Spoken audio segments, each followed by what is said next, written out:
Bom, e aumentou o número de mortes por febre maculosa aqui em Campinas. Vinícius Boer tem as informações.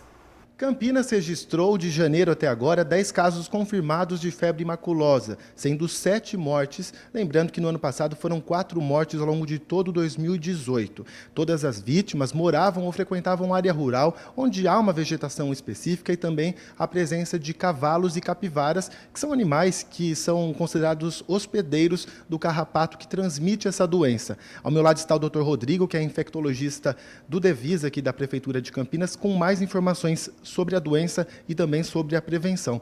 Doutor, esses casos fatais aconteceram em regiões espalhadas por Campinas ou em uma região específica? Não, são casos que foram confirmados e que tiveram local de infecção em locais distintos. Não houve aglomerado de casos, ou seja, não se constitui um surto, mas todos eles tinham como característica terem frequentado áreas com presença de vegetação, áreas rurais com pastagem, ou áreas até com cobertura vegetal tipo matas, e áreas propícias à presença do hospedeiro ou dos hospedeiros, que são os cavalos e as capivaras. O que a Prefeitura fez nesses pontos aí da cidade onde teve casos fatais?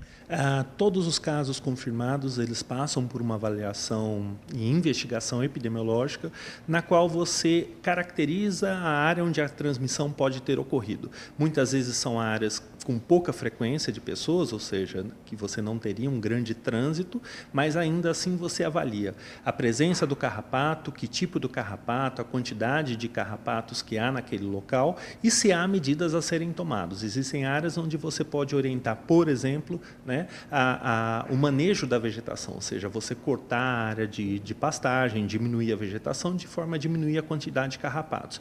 Em algumas localidades você não tem como intervir, são áreas de proteção ambiental, então você adota medidas educativas no sentido de alertar a população quanto aos riscos daquela área.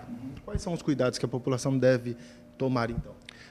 O município de Campinas deve ser considerado uma área endêmica para a doença, ou seja, as pessoas que residem ou frequentam áreas em que haja presença de pastagem, presença de vegetação, onde haja rios, córregos, lagoas, onde haja a presença dos hospedeiros como capivaras e equinos, devem ficar atentos ao risco de estarem sendo parasitados, ou seja, idealmente não frequentar, mas na medida que essa frequência seja necessária, a pessoa resida nessas localidades, é importante que evite o contato com o carrapato. Como isso pode ser feito?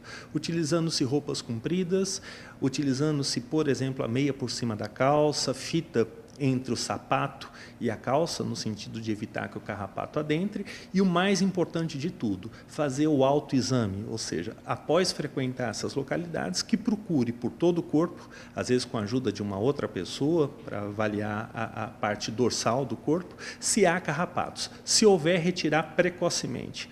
Uma vez que as pessoas tenham frequentado, tenham percebido ou não a presença do carrapato, é importante que fiquem atentas ao surgimento de sintomas que são os característicos da doença, como febre, dor de cabeça, dor muscular, dor nas articulações, manchas vermelhas, e uma vez que num período de 14 dias após a exposição ao carrapato ou ter frequentado essas áreas, se vierem a apresentar esses sintomas, procure atendimento médico e não só refira os sintomas, mas refira que tenha frequentado áreas de risco.